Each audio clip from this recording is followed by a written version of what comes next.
Welcome. You're now listening to episode 101 from the Shed End. Seems nice to say 101. How you doing, Theo? Let's start with that first of all. How's your day going so far? I've been moaning on WhatsApp to you about my day, so I think you know all about it already. But what started off as quite a peaceful and easy Monday morning is kind of turned into a bit of a shit show at work. And like I said, when shit hits the fan, just walk away. So that's why I'm recording episode 101 right now. But yeah, after lunch, I'll make sure to check my emails to see if everything's been resolved. But yeah, back-to-back wins with Chelsea. So that's exciting. Looking forward now to going into the episode 100s, talking about some wins finally. It's nice. But yeah, other than that, looking forward to the weekend, 3 p.m. kickoff tomorrow, and lots of football and sports planned throughout the weekend as well. So yeah, looking forward to it. How are you doing? Yeah, not bad, you know. Yeah, I'm good. Like you said, back-to-back wins. Birthday on Sunday, so I'm looking forward to.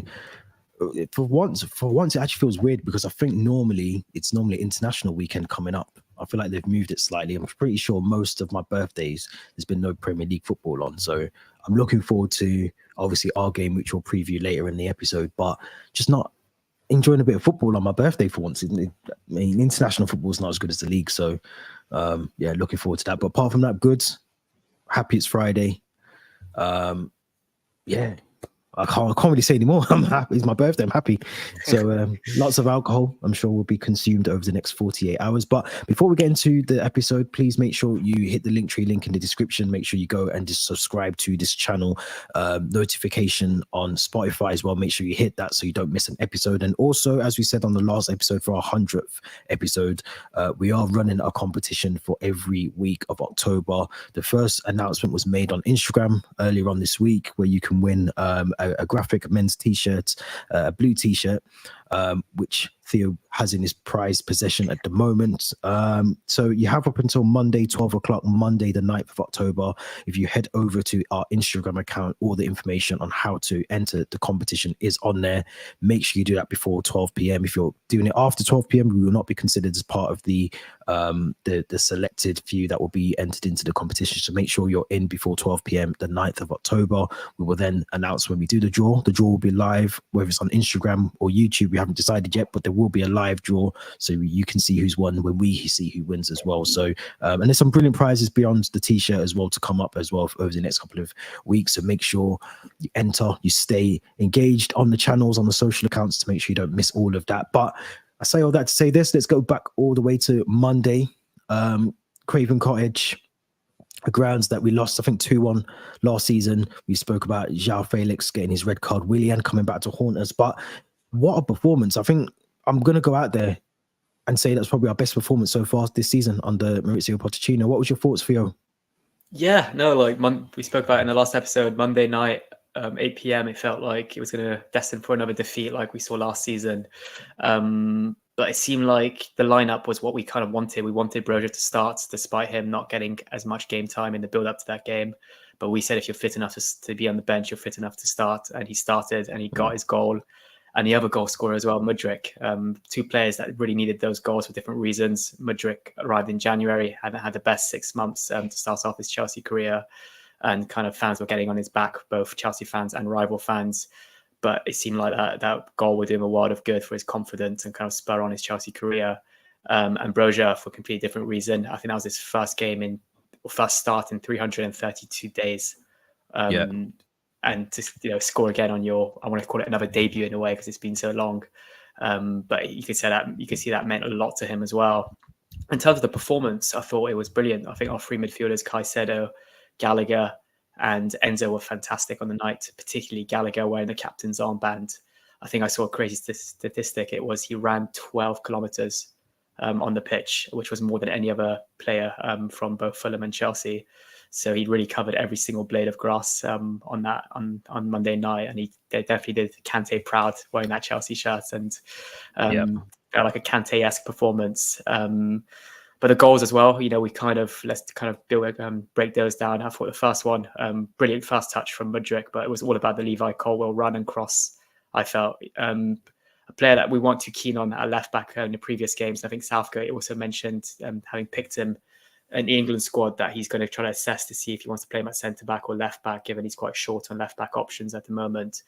But it's potentially a position we could see him more in. I wouldn't be surprised if, given the injuries to Chilwell, maybe Pochettino not being too keen on Maatsen, and also having Gusto suspended on Saturday, and also Reece James back in training only as of yesterday. It could be an option to have him at left back. I'm still think I prefer him at a centre back, but I thought that run and ball delivered to Mudryk was fantastic.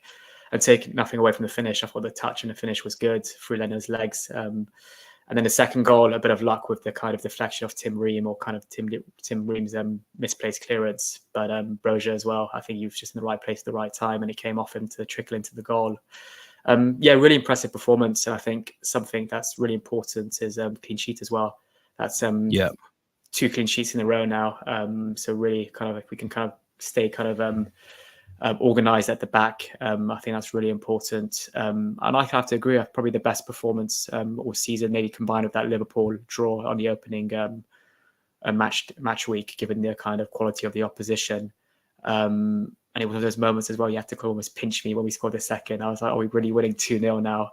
And you were quite on the fence. You said, I'm gonna wait until full time because we've seen this before. But luckily we managed to defend the lead and keep the clean sheet. So yeah, kind of one bit of criticism maybe would not be to fully kill the game off. I think we had that golden chance with Maatsen hitting the post, and then Enzo not being able to score the follow-up with a fantastic Leno save. But other than that, I thought it was a good performance. And maybe we were good. Fulham were quite poor in the night, has to be said. Vinicius and Raul Jimenez, I think. I was reading some Fulham kind of tweets and Instagram comments. They're really getting frustrated with those two as their striking options. And you could tell at night they just weren't getting the support and they weren't being clinical. But take nothing away from Chelsea. It was a fantastic performance. Yeah, it was. It really was. I think, I know it was Fulham. I know we probably played them at the right time as well. But you can only play what's in front of you. And I thought like I said, I thought we played probably arguably our best game of the season. It was good to see Broja come back in. I know there was question marks, like you just said, about his fitness. Could he start the game? And like you said on the last episode, if you're on the bench, you're fit enough to play the game, you're fit enough to start the game. And I thought he done really well. And he showed, I think with Broja, what was good to see was he showed us what we kind of want Nicholas Jackson to be able to do in terms of that penetration into the box, be on the end of the ball, press the defenders, just more clinical as a striker. I think we got to see a lot more of that with even just some of the runs off the ball, which is brilliant from Broja. Not to say that Jackson, I still stand by the fact that Jackson shouldn't be our main striker anyway. He's still got a lot to learn in terms of the league, but it was good to see Broja, whether it was a scruffy goal or not, but he was still, do his confidence a world of good. It's his first start since, when he injured himself last November. So I was really impressed with him. Mudryk, I thought, again, another player, like you said, needed that confidence, needed to, and let's be honest, Mudryk, the last two games before the Fulham game had been putting in man of the match performances. So, he's silencing some of the critics. He just needs to do a bit more consistently now as well. I still have this whole question mark around, we've got Ian Maatsen, who's on the bench. We're playing Levi Colwill, and I know it's working, so I don't want to criticize something that's clearly working, but I'm never a fan of playing players out of position. And yes, Levi Colwill can play left back, we know that, but predominantly known as a centre back. I think if we come up against more tougher opposition, I think that area will be exposed a lot more. I just don't think Fulham were clinical enough to be able to expose, Colwill enough. And he had free reins down that left side, like you said about the ball into Mudryk was brilliant, So, tougher. I mean, I'm happy with the win. I don't want to sound negative. I'm happy with the win. I'm happy that we got 3 points, but I think we now need to go on and see how we get on against Burnley and get on against Arsenal, get on against City, Brighton, who are coming up soon as well. So small steps in the right direction. And I agree with you, it was good to see. I think the only worry for me again was obviously Moises Caicedo, I think got injured in that game. I don't know how bad that injury is. I don't think he's part of that injury list that just literally came out before we came on recording. But again, another player that I'm quite concerned about in terms of injuries. Again, something we'll probably touch on later on, but just the level of injuries we never seem to. As soon as we get someone back from injury, we get them back into the squad, someone else drops out of the squad and then becomes part of that injury list. So it's just a constant cycle of injuries, which worries me at the club. Romeo Lavia still hasn't kicked the ball for us. So let's just quickly touch on Cole Palmer. because obviously he came into the team, and for me personally, he's shown the quality, is the level of football that we need in that attack going forward. And very much, I think if we can start with Broja or Jackson, against Burnley, I think Cole Palmer has to be pivotal in that 11 tomorrow. What's your thoughts on Cole Palmer? Yeah, he's been fantastic. Arguably our best player so far this season, in my opinion. I know he wasn't there for the Liverpool, Luton, and West Ham game, but I think he's been absolutely fantastic. He looks really lively. He brings a bit of flair, a bit of energy to that attack, willing to take players on, get past them as well. He's still very young as well, which is exciting. You know, that he's kind of got a very high ceiling given the performances he's shown so far. And I think he's got a very bright future. And he seems quite mature for his age as well. Moving from City to Chelsea at a player of his age, it might kind of get to the head potentially. But it seems like he's just concentrating on his football, and he seems to be enjoying it as well. I don't want to jinx it, but I think like the signs of what Hazard used to do at times, drag the ball back, get past players, use a bit of pace, a bit of energy, a bit of flair. We've really lacked that since Hazard's exit, and I kind of saw it at times with Pulisic, but just not enough of it. So hopefully now Palmer's that player that can show a bit of creativity, a bit of flair, a bit of energy. But yeah, really exciting. I've been really, really impressed by him, and a lot of Chelsea fans on Twitter have also praised him for his performances. Yeah, he looks the real deal. Like you said, he's coming on quite a big price tag in terms of the age and the limited experience he's had in the Premier League whilst he was at City. But he looks the part. He looks like he can do what we need him to do in the team. You mentioned Conor Gallagher, who captained the team on Monday.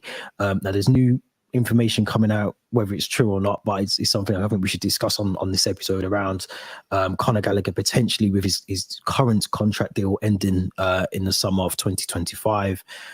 Someone who, I mean, if we go back to the last summer transfer windows, Everton were keen on him, Palace were keen on him, Tottenham this summer as well were very heavily linked with Conor Gallagher. He seems like he's turned a new page in his Chelsea chapter, and he's now considered one of the more important players of the squad, captain the team. He seems like he's on the right track to get a new contract. There's meant to be discussions ongoing with Conor Gallagher and his representatives and the club.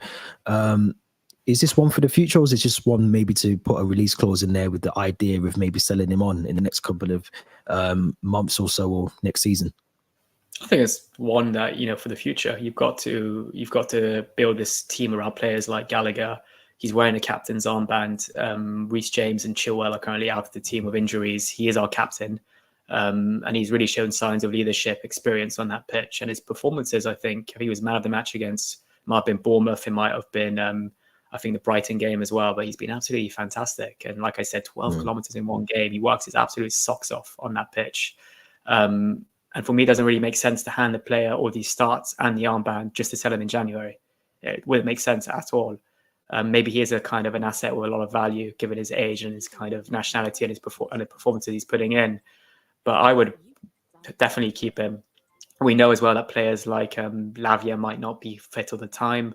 And if we can kind of have those three kind of midfielders of Enzo, Gallagher and Caicedo always fit, always constantly in the team, play them in a double pivot with one of them as a more of a kind of advanced midfielder, or just play two of them in midfield. I think that's a great selection of or trio of midfielders to choose from.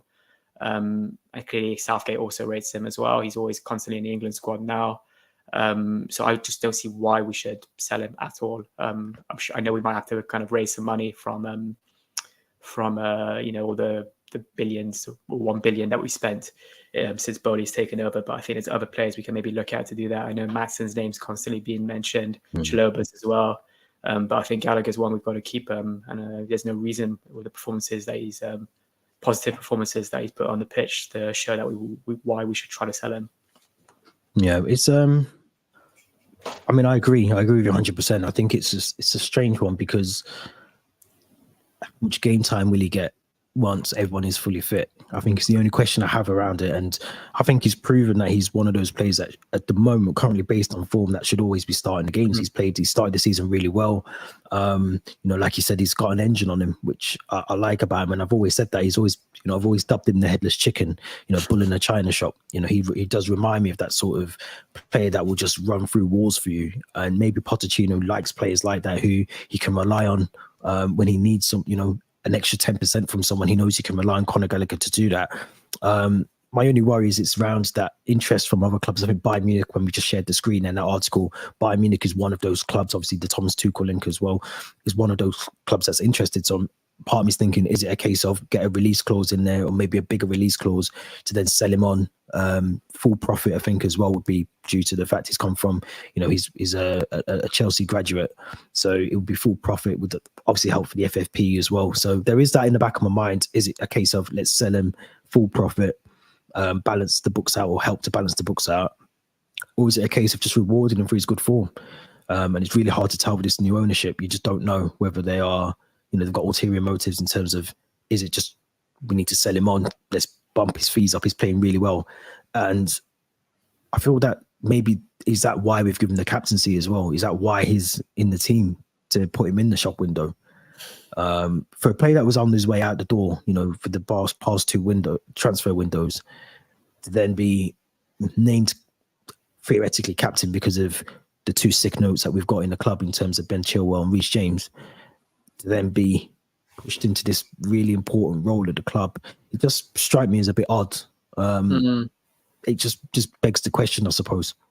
Yeah, I mean, it's also the kind of what Pochettino said, and come January, he wants to have more of a say in kind of who comes and who leaves. So that might also be kind of considered as well, because it might be Bowley who wanted him out in the summer, but Pochettino wanted to keep him. I think he was captain at times in preseason as well, and he was playing a lot of the preseason games. And I think even the two of them kind of complemented each other and kind of the work they put together in preseason. So it might show that this is almost like a middle finger to Bowley from Pochettino, like, you want to sell him while I'm playing him. And if you are going to sell him, he's going to have a crazy value. But for now, he's completely part of my plan. So I think it definitely seems like he's a Pochettino type of player that he wants at the club. And as a Chelsea fan, I know that a lot of match-going Chelsea fans really rate Gallagher. He's one of the very few now that we have that kind of knows what it is to be Cobham alongside Reece James and maybe Levi Colwill. So yeah, I'm kind of all for seeing him, but it might also be in terms of FFP. And he is probably the player that we can sell in January of the highest value as well. So that might also be a motivation or motive for Bowley and Egbali as well. Yeah, so it's good. Well, we'll see how it pans out. I mean, I think he's definitely warranted the new contract. I think he's, as I say, started the season really well. I just wonder how much game time he'll actually get once we do have a full quota of our players back again. But talking about players that may be leaving or staying, obviously Andrey Santos currently on loan at the moment at Nottingham Forest. Lack of game time for Andrey Santos, who had a brilliant, if you think back to his time in the summer, he was playing in the under-20s, I think, for Brazil. We expected more, I think, as a club and fans from Steve Cooper and Nottingham Forest, and the amount of time that he was going to be playing for Nottingham Forest. And I think from what I'm hearing, there's been discussions from Pochettino with Steve Cooper around the lack of game time, and almost an explanation is required as to why he's not playing. What's your thoughts on that? Is this a case of we need to terminate that contract in the next couple of months in January, recall him, maybe send him elsewhere, or keep him at the club? I mean, there's I suppose those are the two options, but what's your thoughts? What should we do going forward? Yeah, I mean, at the time in the summer, this move made sense for me. I mean, he was a player that we did a lot to get our hands on from Vasco da Gama last year. A lot of top European clubs wanted him as well, wanted his services.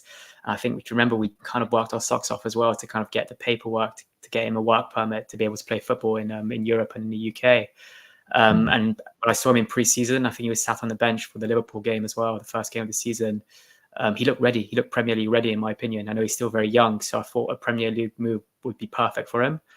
But as things have worked out now, I don't even think he started a single game. I think he might have just come off the bench once to get a couple minutes only, I think. But if it carries on like this, I think come January, we really need to reassess the kind of contract we signed to get him to go on loan there and see. And if the kind of clauses or the agreements have not been met, then there should be some kind of option to recall him and hopefully send him to a club where he will feature regularly, get game time, and be ready for next season. Because I think, if I remember, I think in the summer I said that either him or Casadei, they've got a role to play at Chelsea. They're both Premier League ready. They're both either going to stay at Chelsea and kind of play a part or they're going to go alone to at least a Premier League quality team. And Casadei went to Leicester, which for me for now looks like a good move, given I think they're going to get promoted. I think they even might win the title given their performances recently. Whereas this Andrey Santos one just hasn't worked out for now. And it feels like I think there was positive talks between Chelsea and Forest about what they've got planned for him in the next couple of months. But I think definitely come maybe end of November, mid-December, there should be some kind of reassessment to discuss what can happen in January. But yeah, a player that I was really looking forward to see in the Premier League, and it just hasn't happened yet.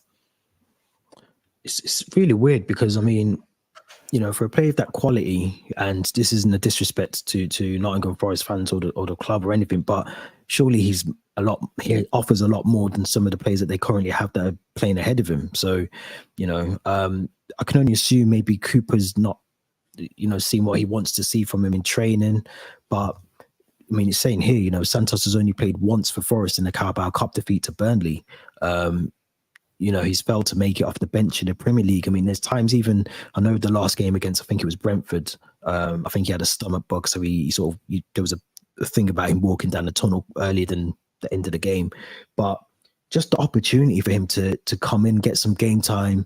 I mean, Nottingham Forest aren't pulling up trees in the Premier League. You know, they're not a team that's going to be competing for the Champions League or be pushing for Europa League spots. They're just a team that are trying to survive in the Premier League, essentially. So, you know, what harm can be done by just giving him 10 minutes, 15, 20 minutes of a game, or a 45-minute run out and maybe sub him, the 60th minute into a game? I don't understand it. It's such a weird one. And I think if he's still in a situation come, 4 weeks time, in a month's time in November, like you say, I think we have to recall him. And decide whether we want to keep him at the club. Sometimes it's best to keep a player at the club and get him to understand.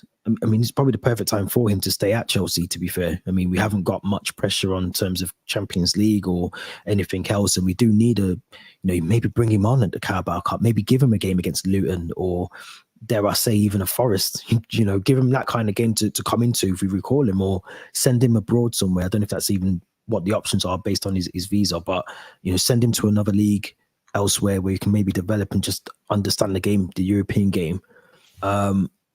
But it's sad to see. You mentioned Casadei. I mean, he's obviously doing really well. I think Leicester are top of the league in the Championship at the moment.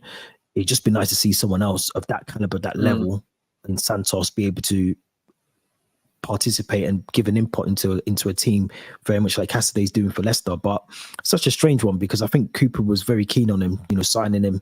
It wasn't like it wasn't a rushed deal. It seems like Steve Cooper was very keen to have him, but it takes me back to the Zakaria, the Saul Niguez kind of loan deals that we've had at the club as well, where they haven't really always worked out. But yeah, there seems to be this kind of thing with loan players. Sometimes the manager's thinking is, if he's not my player, why should I play him? Why should I develop him? Yeah, precisely. And it works why take him ways. Alone? Why take him alone? Then it's pointless. Unless he's trying to make up the numbers for the squad that he needs, or kind of the depth he wants. But you look at Gallagher going to Palace, he was starting almost every game. Then I'm thinking of Abraham when he went to Swansea on loan. I don't think he was getting regular game time or wasn't really performing to the level that he should have. But yeah, these loans sometimes are very hit and miss, even for us. I think of the players that we've loaned in the last couple of seasons: Pato, Falcao, Saul Niguez, Zakaria. I think they probably only have about 10, 15 games between all of them during their time at Chelsea. It's a lot more than Santos at the moment. It is true. But yeah, I think like we said, I think come November, December, we need to reassess how much game time he's had and how much game time he's expected to have as well. Yep, definitely 100% now. Another player that is doing really well abroad is Angelo Gabriel for Strasbourg at the moment. Player of the month. Now, it's obviously, I mean, I'm being very arrogant here, but I haven't been watching much French football this season. So seems like it's justified. It seems like he's doing what he needs to do over in the French league. Someone that we hope to see maybe at Chelsea next season and can perform for us. What's your thoughts on that? I mean, what's your thoughts on him, obviously, so far? Again, I don't know if you've watched much of the football over there, but seems to be working well for him. Yeah, no, bright talent. Well, I think he got some game time in pre-season and really, really sharp. I think he might have even provided an assist for one of the Nkuku or Jackson goals at one point. but a player that I think this loan will work out. Obviously, RC Strasbourg being part of the Blue Co kind of partnership we have, it probably was promised that he'd start games, get game time. So I've got no doubts that he will feature regularly throughout the season there. And RC Strasbourg Player of the Month for September, which is very promising given his age, given that is his first season as well in Europe. And also I think I might have seen that he was voted Ligue 1 kind of youngster of the month as well. So it's not just the club showing their appreciation for him, it's the league as a whole, which is great to see. But yeah, I can just go to kind of these awards that he's been given, and also the cameos I saw of him in pre-season, and he looks like a really exciting player, and probably another one that we would have maybe scouted for a while, and we probably worked very hard to get our hands on, alongside an Andrey Santos and David Washington. So you're just really hoping now these youngsters kind of slowly get integrated in the team and maybe become the next Neymar, Vinicius Jr. And they'll go down that maybe Lucas Piazon, Wallace, or Kennedy route that we've kind of been promised, all these exciting next Kaka, next Neymars, and they just kind of disappear from one season to the next. But I've got my hopes are quite high for Angelo, and I keep calling Angelino, it's Angelo with Gabriel. Exciting player, and if I can catch a Strasbourg game on TV at one point, I'll keep a close eye on him. Yeah, I mean, he looks the real deal from what we've seen so far. And as like you, very much the same. I want to try and watch some of the games and see him for full 90 minutes. But as you say, to be getting those accolades, new into the league, new into the country, new into the way of football, at such a young age, only 18. It's a massive achievement. I think it's something that it can't really be just overshadowed. I think it's something that's really, I mean, something that you look at some of the quality that they've got in that league as well. It's not just a very small thing. So I hope he comes back to Chelsea and can perform at some point, add some capacity to the team in some way. But I do worry about some of these players that we've signed. Are they here just for the numbers, just as part of the business, or are they here to for the future? So I hope it's like you said, we don't end up with the Lucas Piazons, and we do end up with someone who is actually of good quality and can then integrate into the first team, because I think promising signs from Casadei, from hopefully from Santos when we get to see him at Forest or somewhere else, but we're seeing quality within our youth side of the team that we can hopefully then integrate into the senior squad next season.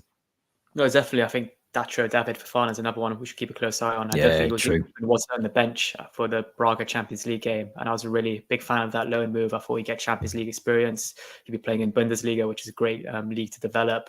And Julian Berlin, who had a fantastic season throughout 2022-23. But yeah, I don't think he's kind of featured as regularly as he should have so far. So that's another one maybe to keep a close eye on come December, January time. But you do wonder if all these players, like you just mentioned, are just there for the business side of it, or actually if we have plans to kind of involve them in first team football at Chelsea Football Club. Yeah, just one more sort of bit of news in terms of possible departures or incomings in January, but more of a departure. Trevor Chalobah, you just mentioned him. Apparently, he's been told that he can leave the club in January. He's not in Maurizio Pochettino's plans. It clearly looks like he's, I think again, I'm not sure without looking at the injury list that was distributed today, but I think he's back in full team training now, I think, if I'm not mistaken, or if he's not, he's close to. It's a shame for him. I know we've spoken about him on here before in terms of, what we expected from him, the possibility of him even starting a game this season, but it looks like his Chelsea days are over and he might be heading towards Bayern Munich in the next couple of weeks. Yeah, I mean, you kind of always saw that Tuchel was a big fan of his. Tuchel was the one that saw him in pre-season in summer 2021, brought him into the team after his move to, I think it was Lorient in Ligue 1, where he was being deployed as a midfielder at times. But I think a player that was quite unfortunate away, how his pre-season worked out. He was playing quite regularly in pre-season, then he clearly got injured and then just didn't feature in any of our Premier League games. And it seems like now Pochettino has built his team, his philosophy, his system around the players that are there, and just Chalobah really hasn't kind of featured or kind of been kind of part of those plans. Pochettino kind of going against what he said a couple of weeks ago when he said he was part of his plans. So it seems like maybe he's made his mind up in the last couple of weeks, or was maybe not telling the truth or being truthful to himself before. But I think, like I mentioned when we last touched upon this, maybe a player like Tomori that maybe needs to just go out somewhere else to another league, a different country, and play his football there. And I think he's a fantastic player, will blossom into a fantastic player. But I think given the kind of all the options we have in defence and fullbacks when our squad is fully fit, I just can't see Chalobah getting any game time, especially now that we've got Badiashile, Disasi, Fofana, Gusto. Where does Chalobah start? And I'm pretty sure, I'm not pretty sure, but I wouldn't be surprised if somehow we just give Silva another year as well. It might even happen. You never know, given how it's kind of worked out, even though I think we're both maybe against that. But yeah, so I think a player that I think in January might be sensible for him to move on. Yeah, it's a shame for him because, I mean, he's definitely someone that, you look at and he's just got the qualities. I think he's a really good centre-back. I think he's someone that just has things to offer and can provide cover if we need that in terms of, just if we need cover, he can provide that for us. So I just think it'd be very much like a Tomori, Mark Guehi, that sort of bad decision. I think he's still quite young in his development. I think we should be retaining him. I'd be not that I would be surprised. I think it'd be a crazy decision to keep Thiago Silva for another year and allow Trevor Chalobah to leave just for the forward look of the club and just thinking about the next 3 or 4 years. Surely it would make more sense to try and keep someone that you can have for another 3 or 4 years, as opposed to keeping someone who's got worlds of experience for another year or 6 months or something. It just doesn't, that wouldn't sit right with me. But I mean, look, we've got a lot of cover. Badiashile, Wesley Fofana, like you said, how much game time is he going to get there? Probably, 25%, 20% of a season. So, I mean, we've seen players like Ruben Loftus-Cheek go over to the Serie A, do really well. Christian Pulisic's doing well now. Timo Werner doing really well. So, and obviously, Lukaku. But sometimes it might help players. Callum Hudson-Odoi is watching an interview with him. I don't know if it was on Sky Sports or something. He was looking for houses or something. But you can see that he's enjoying his football now at Forest. So he's enjoying being there. He's got a new lease of life. So it could be a good thing for Chalobah. Shame again for the club, but for Chalobah, I think from a selfish perspective, I think it'd be a good thing, good move. Yeah, he would have definitely seen all the players you mentioned, the likes of Hudson-Odoi, Loftus-Cheek, Tomori, go to different teams, different countries, different leagues, and adapt and play really well. And he's still young, and I think maybe he's got his hopes on maybe an international call up eventually, and that might be more kind of realistic from his perspective if he moves abroad or plays his football elsewhere. But a player that I've slowly kind of realised that it's going to happen in January, and I've kind of accepted it will happen. Like you said, a shame because he can provide a lot of cover in these situations where we've struggled without Reece James and Gusto at right back. I think he's a player that could maybe slot it there. I'd have felt more kind of comfortable with him there than maybe Disasi, even though Cucurella's done a decent job there at right back in the meantime. But yeah, I think come January, it might be sensible to sell him. I'd like to see him at Bayern Munich under Tuchel. That'd be a fantastic move for him, in my opinion. Looks like the deal nearly happened, didn't it? I think on deadline day. I think it was more. I think it was between Bayern Munich and, ironically, Nottingham Forest. I think, but he declined to go to Nottingham Forest. So I think he's got his heart set on reuniting with Thomas Tuchel, and playing his game in the Bundesliga, which wouldn't be a bad thing. But he did actually make the recent photo, which is a bit of a surprise, really. Not a surprise. I mean, he's still part of the squad, but just thinking back, I mean, I haven't got it here, and I've zoomed in so we can see this on the screen. If anyone's wondering what we're talking about, we're looking at the 23-24 team photo, the official photo with the Infinite Athlete sponsorship on the kits. So I think, like you said, Theo, yesterday, I think that's probably one of the reasons why this has been delayed.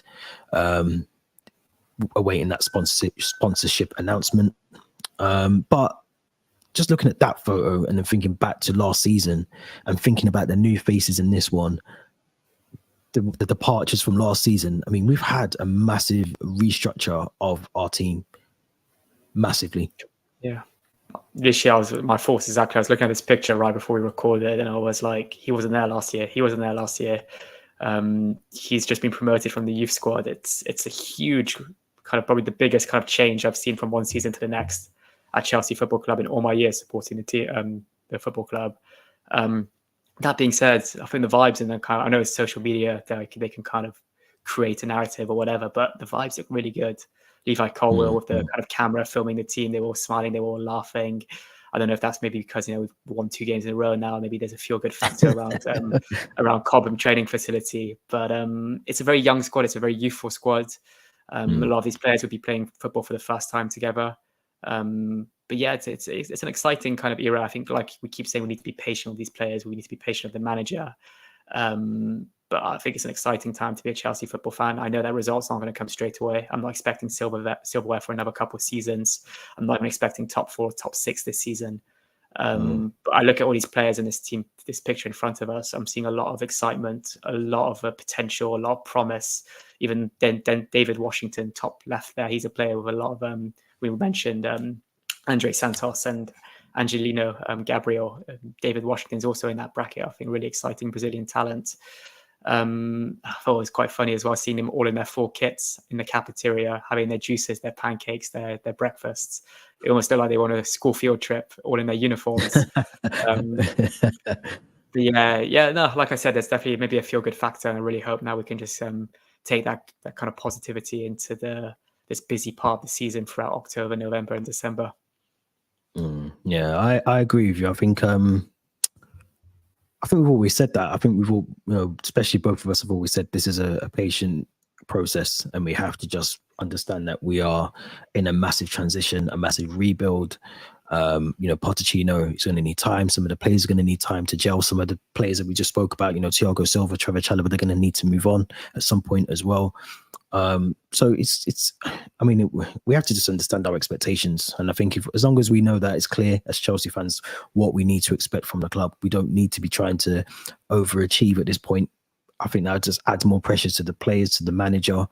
But I think the results have to be better. I think that you could be playing in the National League. You still want your team to perform as the best of their ability. So I think we need to do better in terms of, even against Fulham, you know, I wasn't happy with the performance. Yes, it was our best performance. Am I happy with it? Yeah, because we've been playing that poor. But I think we can still do better. So yeah, I mean, there seems to be a togetherness about this squad, and like you know, watching some of those promo videos yesterday, and you know, the high five and of the manager. You're right; it could just be for social media. They could just be doing that. You know, make sure you go and high five the gaffer at this precise moment while I get this picture and things like that. It could be that, but I don't get that sense of that. I feel like this is a team that is together and wants to try and win things and wants to try and build momentum. And you can see how much it means to some of them as well. You know, just on the pitch, you know, Conor Gallagher, you can see how much it means to him. Mudryk, you can see how much just on and off the field. I know he's had his differences, and very much so, probably for the right or wrong reasons, but you can see how much it means to him when he's on the pitch and what he wants to try and achieve. And that goal that he scored, how much that meant to him. Broja as well. Nicholas Jackson when he scored. So yeah, I'm happy with the squad. Can it be better? Can they do better? 1,000,000%. 1,000,000%. But let's just talk quickly before we move on around obviously the sponsorship deal. I don't know if we got to speak about that on the last episode. I think we did, I can't remember. But Infinite Athlete finally announced as the sponsor. I think we got to see first with the women's in the WSL on last Sunday's game, and then obviously the men's team wore it on the Monday Night Football.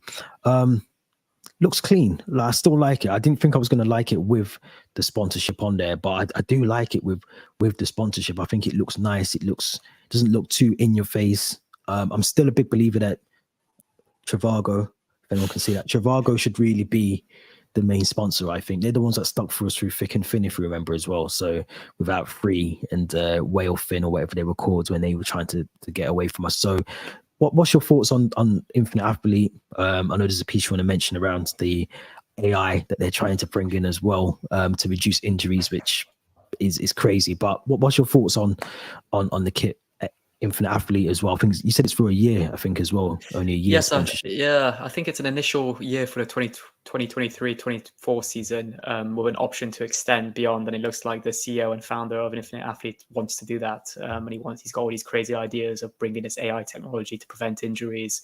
So it seems like it's an exciting project. And in terms of the actual kit itself with the sponsor on it, like you, I agree, it looks clean. I think it's not too much in your face. It's not like 3, which was just one big logo kind of that went from top to bottom. It's more kind of sideways, which I always prefer, from text from left to right. And I think it kind of matches. I know we've got the blue kit, which will be white. I think on the third kit, the mint green type of one, the Eton blue, I think it's called. It probably will feature in black, which might look nice as well. So yeah, I think it's quite a clean kit, and sponsor's quite clean.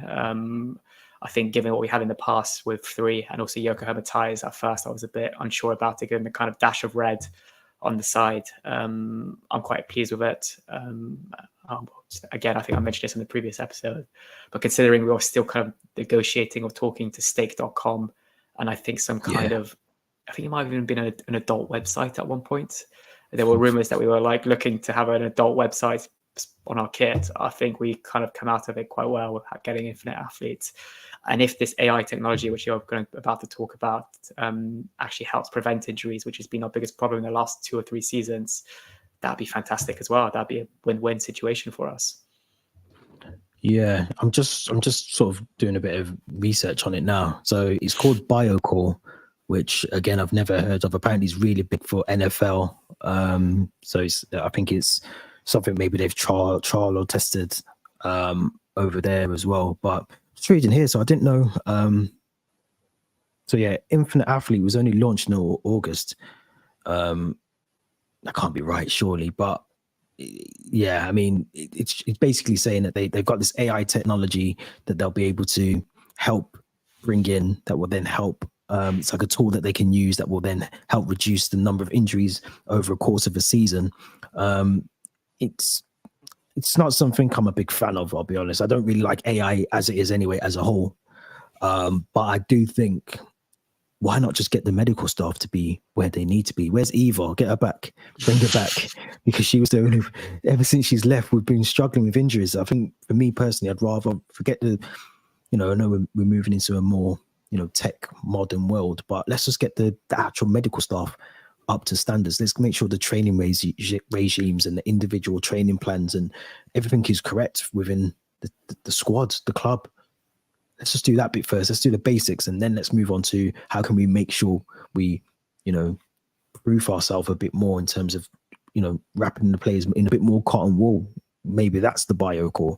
I don't think we should be looking at BioCore before we've even got the medical staff up to the standard that we need. We're falling like flies at the moment. But what's your thoughts on BioCore? I know you probably don't know much about it yourself, but do you think it's a good thing to bring this in based on the number of injuries we've had? I think even maybe in the women's team as well, I think there's been quite a couple of injuries over the last couple of seasons that have been big ones as well. So is it something we should be trying to encourage and bring in? Yeah, I mean, like you mentioned, if it's kind of something they've tried in the NFL and the numbers and the results are positive, then why not? There's no harm in kind of bringing it in, introducing it to Chelsea Football Club, both in the youth level, women's team and men's senior team. But I think I completely agree with you. Do the basics first and make sure the rehabilitation processes are kind of accurate. You're not rushing players back. It's your body at the end of the day. Make sure the players are kind of eating the right foods, their diets are correct. These are the simple things you should be doing before kind of introducing this technology and AI. And I'm kind of a believer that whatever you kind of do to your body, whatever you put in your body, you'll feel the benefits. But I don't really feel like technology can have that effect. I know a lot of clubs now are trialing these kind of hydro tanks. These, I think there's those, I don't know what they're called, those things that players put their legs in after games. To kind of like soothe the muscles, I think. But yeah, like I said, I think it's something I'm quite not too experienced in or don't have much knowledge in. But if I see results, and I think if the number of injuries reduces from a full 11 of players to maybe just 2, I think that'll be huge progress already, or even 6.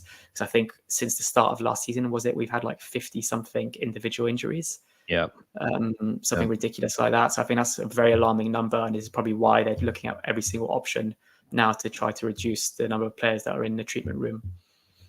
What happened to there was a guy that we brought in, wasn't he sort of part of the New Zealand rugby, the sort of All guy, Blacks. I can't remember his name, All Blacks.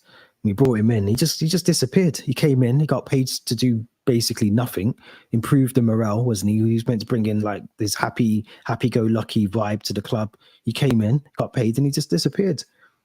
Yeah, there are a lot of things like Bruno Salter disappearing without anyone knowing. I think even we did a Claude podcast Makelele's episode. left as well. Claude Makaleli. We did a podcast episode where they were looking to have I think like a happy room at Cobham, or like they did. a chill Games room with FIFA and all that. Yeah, it's K didn't really have any results because we were still playing like shit on the pitch. yeah. But yeah, there's a few kind of things that kind of have gone under the radar, decisions that we kind of get announced that you don't really hear about afterwards, which is a bit strange.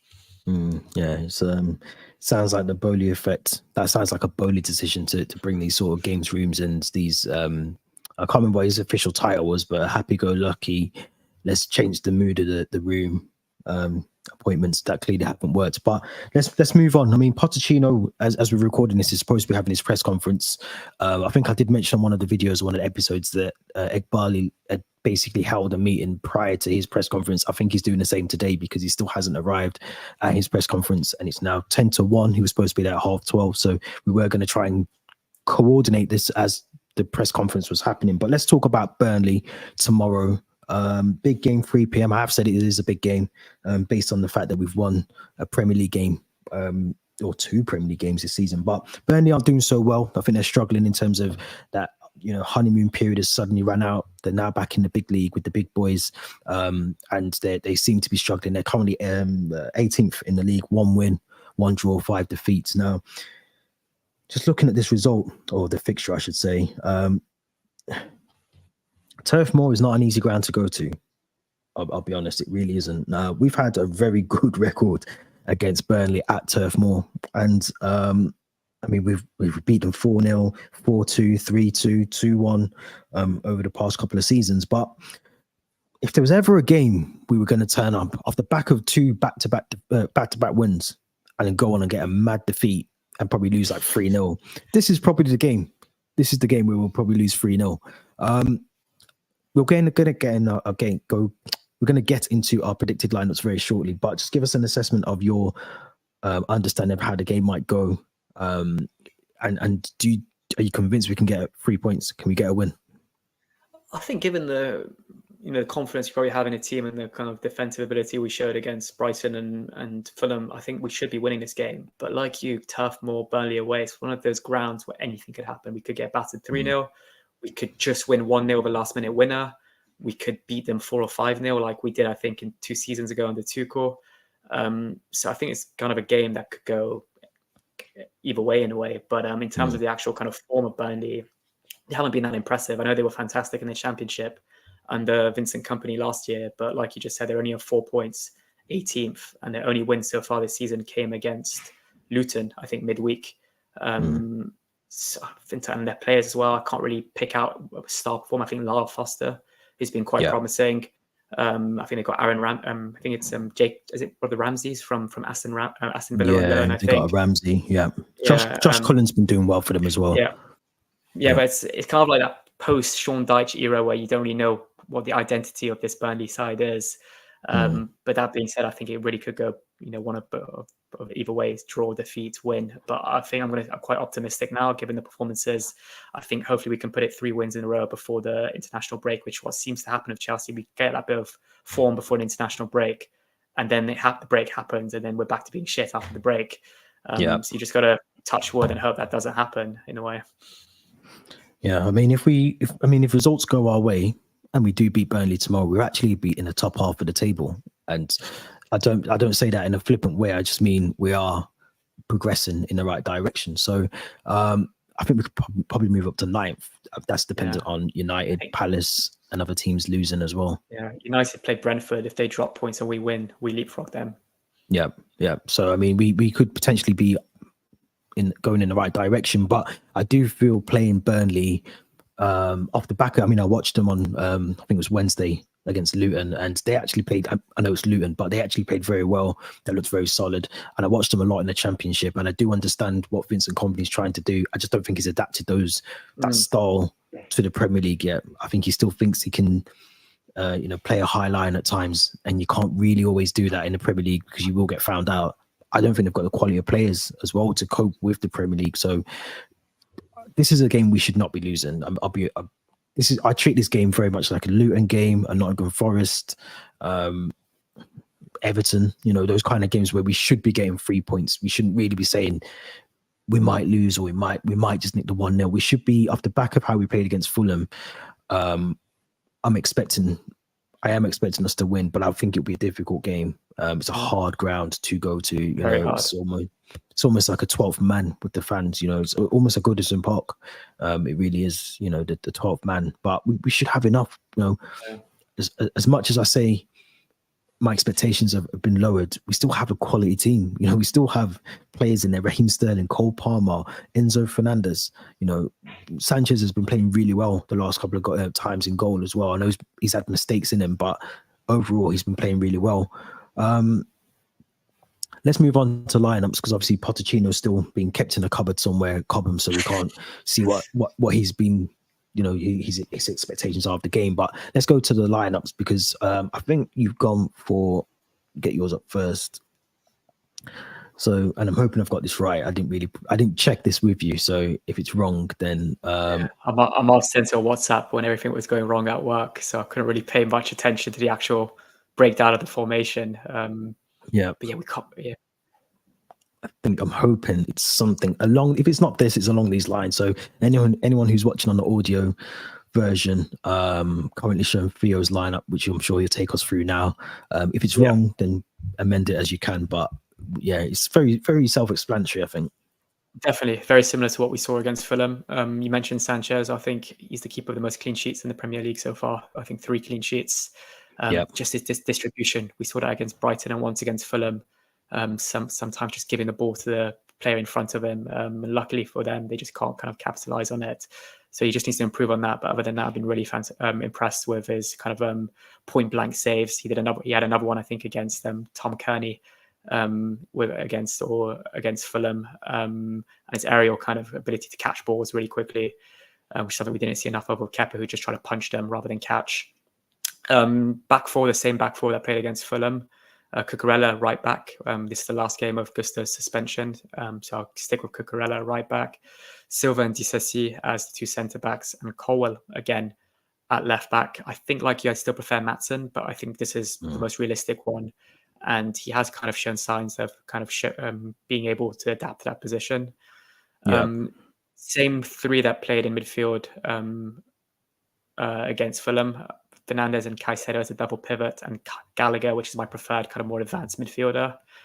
And then Palmer has to start. There's no reason why to drop Palmer. He needs to get his, I think it'd be his 3rd or 4th start in a row now. And he's been absolutely fantastic. I'd go with Sterling here, simply because we haven't really had an update on Mudrik's fitness levels. And if he hasn't been able to train all week, there might be a slight risk not playing him. But I think Mudryk, a player that I'd like to see come off the bench and kind of take that confidence that he has from the Fulham game into this 3 p.m. kickoff. And it's got to be Broja for me. It's got to be Broja. I know Jackson's back from his 1-match suspension, but I think Broja, given that he was only taken off as a precaution against Fulham and it wasn't an injury, there's no reason why he shouldn't start this game. He's got a goal, he's got the confidence, and I think he's just shown more in that couple cameos and the 60 minutes against Fulham than Jackson has so far, and he has more strength than Jackson. He's off the ball movements better than Jackson's. But again, I think this is one, maybe a sensible decision would be to take him off after 60 minutes and introduce Jackson. But I'd start with Broja as my number 9 leading the line. I just one question when I was pulling this together was, would you have, where you've got Sterling and Palmer, if you've got Sterling on the left, Palmer on the right, would you switch those over? Because they're interchangeable. You can have either or. Would you start with Sterling, who has started probably more games for Pochettino on the right? Palmer can play on the left as well, but would you stick with Palmer on the right, Sterling on the left, or would you swap it over? I'm not too sure, actually. I think it might be kind of that hybrid formation where the 2 of them kind of interchange throughout the game, swap over. Yeah. But I think I'll stick with what's on the screen now, which is Palmer right, Sterling left. I think Palmer's kind of naturally drifted more towards the right-hand side when playing his last couple games. I'll stick with that. Yeah, but I have noticed one mistake on here, which is going to bug me. I put Thiago Silva as the captain. I think if Conor Gallagher does start, it will be Conor Gallagher that will be captain. But I like the lineup, I do. And I have gone for something slightly different, and that's only based on what I said at the very opening of one of the topics we were covering earlier on today, which I think I think we have to. I think we have to do this. So I've gone for very much similar to you, but I've gone for Ian Matson as my left back. And the only reason I've done that is because I feel, and this is very harsh on Desuzzi, because I think he's a very good defender. He's sort of slowly winning me round in terms of what he can do. We have to forget that he's a seasoned defender. I mean, he's had multiple, I'm going to say at least 50 plus caps for France. He's not a young defender. He's a level that we need him to be. But I just think Cucurella has to keep his spot at right back. I think he surprised me a lot, how well he's done, is adapted today. He looks actually better at right back than he does at left back, which is really weird because how does that even work? But he's doing a job that Malagusto obviously can't do. Reece James is back in training, but will clearly not be fit to start this game. Like you have gone for Sanchez in goal. My centre-backs have gone for Thiago Silva, and I've moved Levi Colwill to centre-back because I just want to start seeing him as a centre-back. I think he needs to play that role a bit more. Ian Matson, I agree with you. I don't think he'll start, but he should start. So I've gone for what I think should happen. I don't think Pochettino will do that. I think your lineup is very much spot on. I think he'll go for Colwill left back. Desuzzi is a centre back with Thiago Silva, but I think we need to see Ian Matson. He's a quality player. I really, and also we know Burnley wanted as well. Yeah, Burnley wanted him, and we know how much they wanted him. So let's put him out there. Let's see what he can do against his old team. He'll know some of the players there. They're still obviously the players that he came up with in the promotion season. So play Ian Matson at left back. Like you have gone for Moises Caicedo, Enzo Fernandez as my double pivot. I do agree that Sterling and Palmer Sterling should be on the left, Palmer should be on the right. And I agree with you. I think there'll be that changeover, that shift at some point where they'll swap over. And Conor Gallagher, I have gone for as my advanced midfielder, the 10, as people call him. Just because of how he started the season. Had he started the season in bad form, he wouldn't be in the team, but he started on probably one of our best players so far this season. So I think he has to retain that. He should be the captain as well. I think, he's leading by example. And yeah, I think he has to be in there. And like you have gone for Armando Broja in the attack. So it's harsh on Mudryk. I agree with you. I think he's obviously not part of that injury list that is submitted out by Chelsea on a Friday, but has he trained? Is he fully fit? How much training has he done this week? So, I think I would put him on the bench as an option to come off, very much like Nicholas Jackson, an option. If we're 2-0 up, then what a brilliant time to bring in Mudryk or Jackson, into that team and bring out Broja. And we have to remember international breaks coming up. So, this is the time where Broja, and I don't know if he's been selected. I'd assume he's not been selected for any international football. So this is the time to build up that fitness and then go away and just build up during the international break, a bit more fitness, and then come back for the Arsenal game as well. Or I think we've got a game before that, haven't we? I think it might be Brentford. Then as well. Brentford's after Arsenal, actually. Arsenal on the 21st of October, so that's the first game after the break. Right. Okay. So other way round. But yeah, so even more reason to make sure that we've got Broja and Jackson fully fit for those games. But prediction time. Let's go for our predictions. We can't be losing to a manager who wears a suit and a snapback, I think. And trainers. I'm not a big fan of suit and trainers. Yeah, it's a very good point, actually. I've been quite pessimistic so far this season, but I'm relatively optimistic for this one. I really hope it doesn't backfire, but I'm going to go 3-1 Chelsea. I know that we've kept clean sheets in the last 2 games, but they've been home games. And like you mentioned, Turf Moor, 12th kind of man might be the fans, and I think they might spur the team on to get one goal.